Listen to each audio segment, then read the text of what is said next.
least the ones that I had to take out of the headliner. There's not much in here.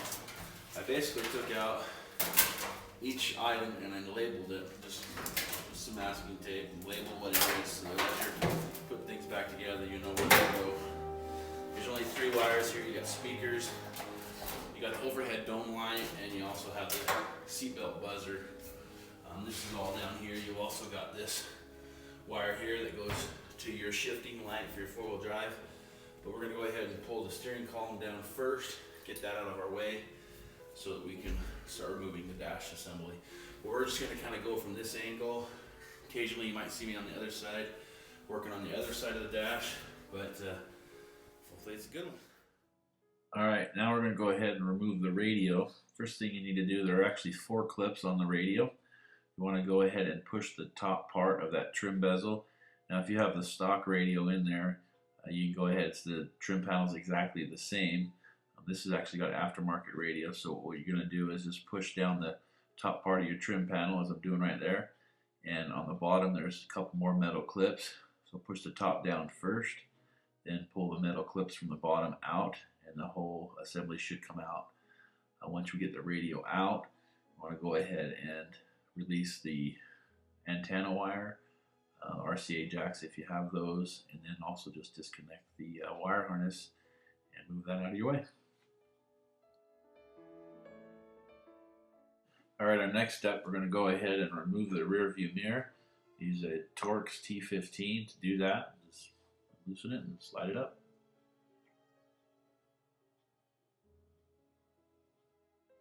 Alright, next step, we're going to go ahead and remove the steering column housing. There's 2 bolts. I believe they are at 17 millimeters. Go ahead and loosen those down, and the column should slide down. Okay, our next step, we're going to go ahead and remove the trim bezel around the instrument cluster and use a T15 Torx bolt as well for this one. And there's 4 of them, 1 on each corner. Go ahead and pull that out of the way.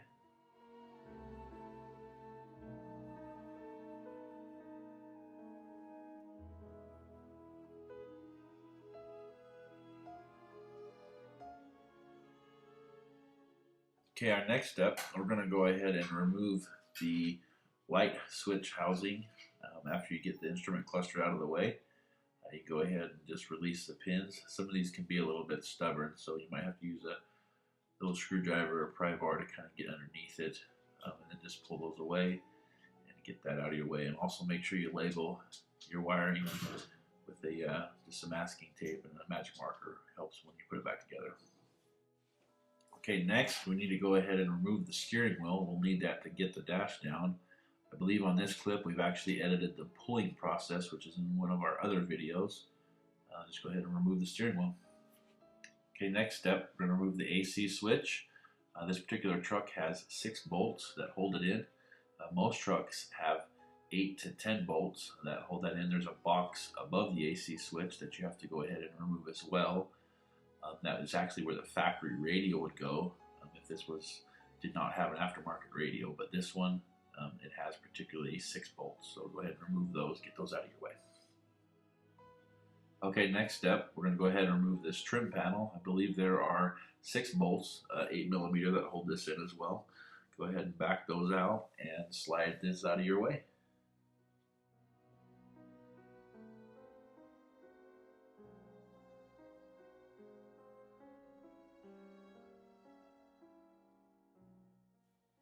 Alright, now we're going to go ahead and remove the instrument cluster.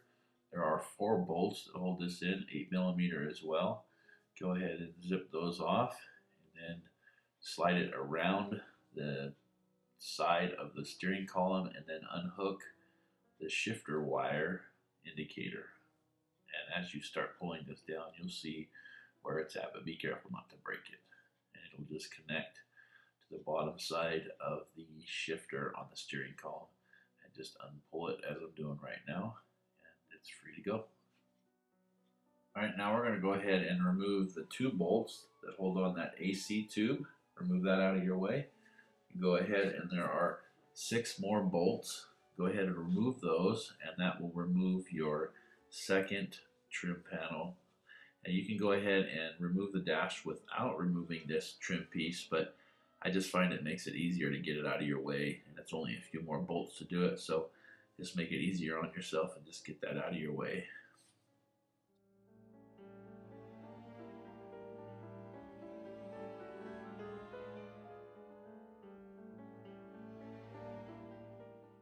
Alright, now we're starting to make some progress and get this thing tore down.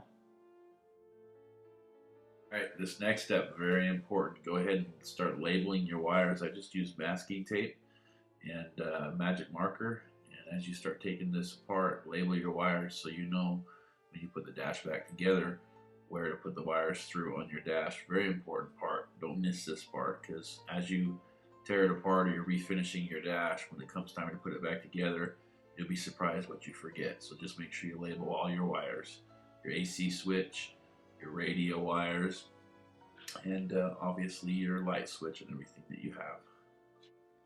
Alright, well, now we're going to go ahead and remove the speakers.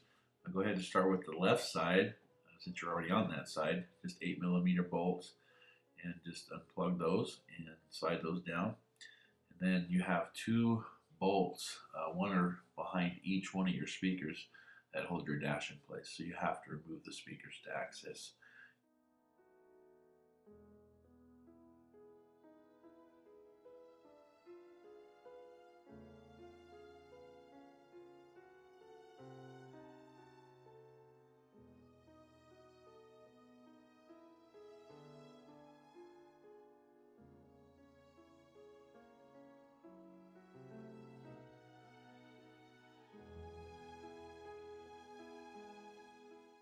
Now next, we're going to go ahead and remove the AC switch on the passenger side using 2 Phillips bolts, and then there is now a hinge on the other side with the Phillips bolt, and you have 4 8mm bolts inside the glove box to access that. So remove those 4 bolts, and then there are also 2 pins, pivoting pins, that hold the straps on for the glove box door. So just pop those off, get those out of your way.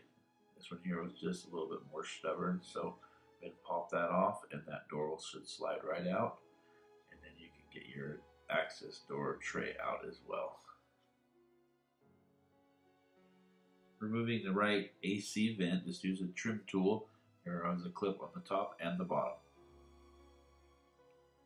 Alright, now we've repositioned the camera, and we are now going ahead and removing the 2 bottom bolts. They are 17mm that hold the bottom of the dash in. And then we also have some 8mm up on the top, the 2 that are behind the speakers that I was telling you about.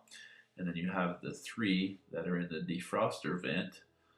And then there is also 1 in the middle of the defroster vent that comes back the opposite way. You'll have to not have the extension on to get that one out.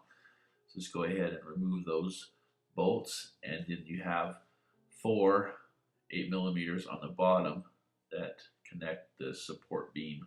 So go ahead and remove those as well. This clip, you need to remove the hood latch 18mm bolts. There's 2 of those, and also the OBD sensor latch. Remove that out of your way as well.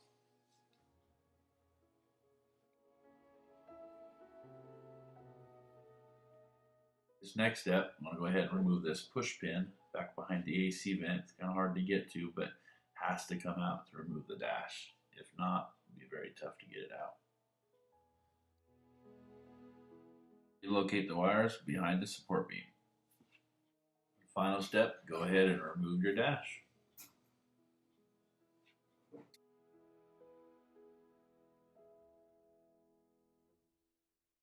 Alright, dash is removed. This process took about 4 hours. As we were tearing this down, we noticed that we also had a couple little issues. We had a nice hornet nest growing in here, as you can see, zooming in on that. That's pretty disgusting.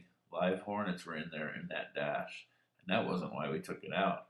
That was just another reason we found that we were glad we did take it out. So a little bit of time to build this, but you go ahead and refinish it and do what you want now.